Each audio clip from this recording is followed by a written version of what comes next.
Hello, Namaskar, Vanakkam, the last chapter or poem of Purvi textbook for CBSE Class 6 English, the National War Memorial.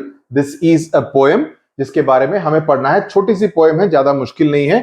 So let's get started with it straight. So the National War Memorial जो कि दिल्ली में है, India gate के पास है. Okay, उसकी स्थापना हुई थी जनवरी 2019 में, जनवरी फरवरी 2019 में, और इसको एक राष्ट्रीय मॉन्यूमेंट माना जाता है. और इसको हमारे सोल्जर्स, जो जवान थे, जिन्होंने जो शहीद हुए भारत के लिए लड़ते हुए अलग अलग युद्धों में, उनको डेडिकेट किया गया है. So this is a memorial in the memory of the departed soldiers. जो भी वीर जवान जिन्होंने वीरगति प्राप्त की भारत के लिए अलग अलग युद्धों में लड़ते हुए, उनके लिए ये एक मेमोरियल है जिसको कि नेशनल वॉर मेमोरियल कहा जाता है. So let us read.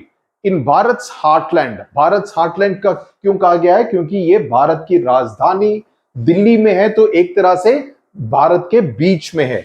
In Bharat's heartland, a great sight to behold. A great sight मतलब ये इतना विशाल और ग्रैंड साइट है. To behold means उसको देखने में ही काफी अचंभित हो जाते हैं, काफी आश्चर्यचकित, और काफी एक it is an overwhelming kind of a sight. That's what is meant over here. So ये आप मैंने नोट्स लिख दिए हैं, मैं इसको कमेंट्स में डाल दूंगा. तो it is spread over 40 acres. It was unveiled in 2019. Okay, so Bharat's heartland, because it is in the heart of Delhi, which is the national capital. It is a grand and magnificent sight. इसको देख के लगता है कि वाह, क्या नजारा है, क्या मेमोरियल है, right? To behold means to look at it with enchanted eyes. कि आपकी आंखें, आप अपनी आंखों को, you cannot take your eyes away, कि आप देखते ही रहेंगे, कि ऐसा नहीं करेंगे कि हाँ एक बार ही देख लिया, कहीं और देख लेते हैं, ऐसा नहीं होगा. आपका मन करेगा कि उसको आप बार बार देखते ही रहें. तो उसके लिए कहा गया है, इस फ्रेज का इस्तेमाल किया गया है, a sight to behold. The National War Memorial honors brave stories retold. Brave stories क्योंकि ये काफी साहस की कहानियां हैं, उन सभी कहानियों के बारे में कहा जा रहा है. So it honors the stories of brave soldiers and tells those stories by honoring them. तो अगर आप उन कहानियों को बार बार अगले जनरेशन को और दोस्तों को, रिश्तेदारों को, सभी को बताते हैं, तो आप एक तरह से उन वीर जवानों को का आदर कर रहे हैं कि जिस तरह का पराक्रम उन्होंने युद्ध भूमि में दिखाया, उसको एक तरह से एक्नॉलेज किया जा रहा है. Okay, with respect and grace it stands with pride. So the national war memorial आदर दे रहा है, रेस्पेक्ट दे रहा है उन वीर जवानों को. ग्रेस का मतलब in a very graceful manner. There is a lot of dignity. ऐसा नहीं है कि कोई चीप तरीके का मेमोरियल है, ये काफी एक डिग्निफाइड और ग्रेसफुल मेमोरियल है. इट स्टैंड्स विद प्राइड, और हमको इन सभी वीर जवानों पर काफी गर्व है. तो उस गर्व का एहसास ये नेशनल वॉर मेमोरियल से हमको मिलता है. So what you are seeing out here is that respect, graceful and pride in what soldiers did for mother India. जो मदर इंडिया के लिए, भारत माता के लिए इन वीर जवानों ने किया, उसके लिए एक गर्व है और एक आदर भी है. Okay, so respect and pride and grace, very important elements out here. Okay, each name etched, each stone, each story to confide.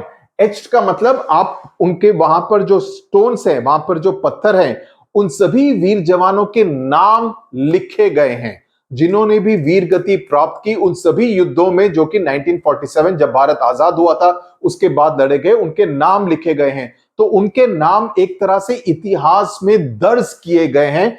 Each name etched, each stone, हर पत्थर पर, और ईच स्टोरी, और ये हर एक कहानी को बताते हैं. सो ये एक कहानी को बताया जा रहा है. So every name inscribed etched on the stone has a story to tell. They are not just names, ये सिर्फ नाम नहीं है, क्योंकि इन नामों के पीछे साहस और वीरता की एक कहानी है, उसमें एक कहानी बताई जा रही है. Okay, from battlefields to skies and to oceans wide. ये कैसे बता जा रहा है? बैटलफील्ड मतलब इंडियन आर्मी, स्काईज का मतलब इंडियन एयरफोर्स, ओशियंस का मतलब इंडियन नेवी. यानी कि जो जो आर्म फोर्सेस के जो तीनों अंग हैं, सेना हो, एयरफोर्स हो या नेवी हो, इन तीनों ने ही वीरता दिखाई है अलग अलग थिएटर्स ऑफ वॉर में। उन सभी की कहानियां यहां पर हैं, क्योंकि वो सभी भारत के लिए खड़ी हुई हैं। They stand for Bharat side by side, all three of them. ऐसा नहीं है कि सेना का कोई एयरफोर्स से कोई लेना देना नहीं है। जब ऐसा होता है, जब सेना आगे चलती है तो एयरफोर्स एक तरह से कवर देती है ताकि कोई और उन पर बमबारी ना कर सके। So Indian air force provides cover to the army when it moves into enemy territory. Similarly, when Navy is going, again Air Force gives air cover, right? So all three formations, Navy, Air Force and Army, work in tandem. वो आपस में तालमेल बनाकर काम करती हैं. So that is again very important. So Army to Air Force to the Navy, they all fought for Bharat alongside each other. Okay. The eternal flame, now वहां पर अमर जवान ज्योति जलाई जाती है. पहले इंडिया गेट पे थी, ओके अभी वहां पर अमर जवान ज्योति जो कि कभी भी बुझती नहीं है.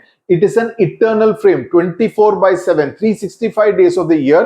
वो हमेशा वो आग जलती रहेगी. वहां पर जो ज्योति है वो हमेशा जलती ही रहेगी.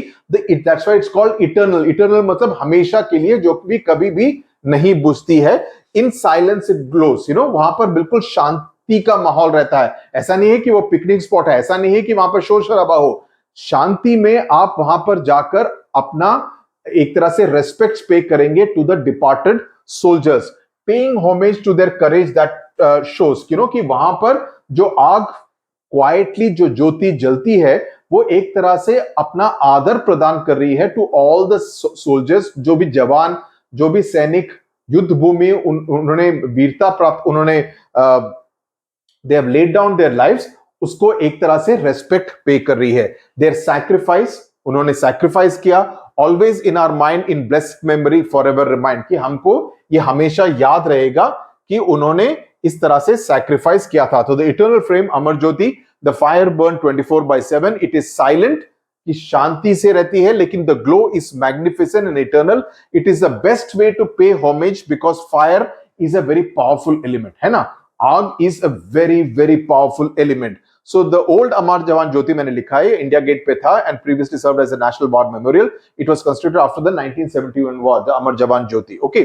Now last में आपको ये बताया जा रहा है, with pride and respect let's always remember at the national war memorial their sacrifice forever. तो हमको ये जरूरत बनती है कि national war memorial में जाकर we pay our respect to all the soldiers who laid down their lives for the safety of all of us living in India. That's very important. So we remember them. It's an opportunity to remember the sacrifice they made, and it stays in our memory forever and reminds us of what the soldiers did for the country. We remember them with pride and with respect. So that is what this short poem is all about. This is the National War Memorial.